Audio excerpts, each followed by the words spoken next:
Hujan deras disertai angin kencang di Tangerang Selatan, Banten pada Jumat sore membuat Jalan Cagar Raya Kecamatan Pondok Aren terendam banjir.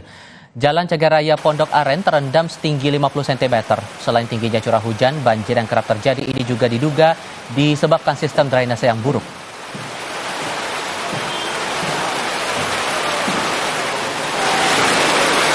Banjir membuat banyak kendaraan roda 2 yang nekat melintas mogok. Untuk menghindari banjir di jalan ini, pengendara harus mengambil jalur memutar yang cukup jauh.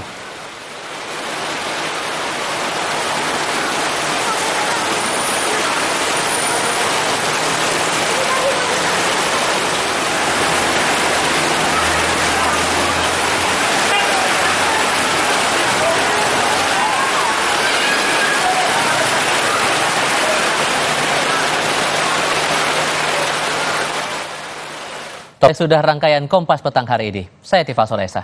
Dan saya Adis Larasati, terima kasih sudah menyaksikan Kompas Petang hari ini. Sampai jumpa.